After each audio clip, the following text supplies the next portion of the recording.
Hello students. तो जैसा कि आप लोग जानते हैं हमारे चैनल पे एक सीरीज चल रही है टॉप 10 एमसीक्यूज की। तो उसी में हम क्लास 12 की ज्योग्राफी के इंडियन वाली बुक से चैप्टर नंबर 1 जनसंख्या वितरण और घनत्व पॉपुलेशन डिस्ट्रीब्यूशन और डेंसिटी के टॉप 10 एमसीक्यूज लेकर आए हैं।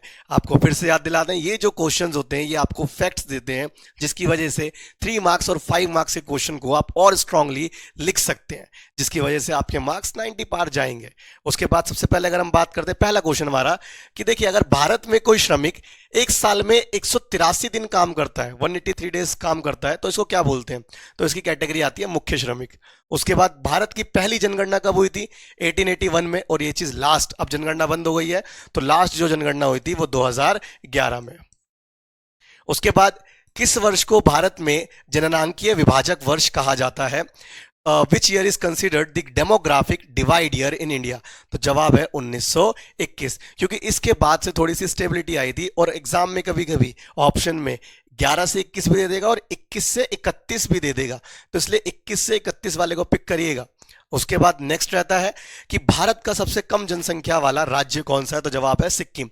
देखिए, ये जो डेटा है 2011 की जनगणना का है और आपकी बुक भी उसी के अकॉर्डिंग चल रही है, तो इसको समझ के चलिएगा। उसके बाद नेक्स्ट क्वेश्चन रहता है हमारा कि भारत का सर्वाधिक नगरीय जनसंख्या या फिर कह लीजिए न्यूनतम ग्रामीण जनसंख्या, यानी ऐसा कौन सा स्टेट है जहां पर अर्बन पॉपुलेशन बहुत ज्यादा है और दूसरी तरफ रूरल पॉपुलेशन ना के बराबर है? तो जवाब है गोवा।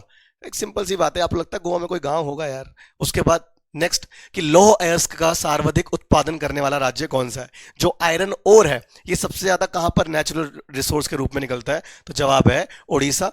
उसके बाद नेक्स्ट क्वेश्चन कि भारत का अधिकतम और निम्नतम लिंग अनुपात, जो हमारा सेक्स रेशियो है, ये कौन से स्टेट में है? तो केरल आता है मैक्सिमम में, यानी कि यहां पर आपको सबसे ज्यादा लड़के और लड़कियों की संख्या देखने को मिलती है। और उसके बाद हरियाणा, यहां पर लड़के और लड़कियों की संख्या में बहुत बड़ा डिफरेंस आपको देखने को मिलता है। उसके बाद 8वां क्वेश्चन कि भारत में जनसंख्या वृद्धि की अवस्थाओं में एक टाइटल दिया जाता है जनसंख्या विस्फोट, ये किसको कहा गया?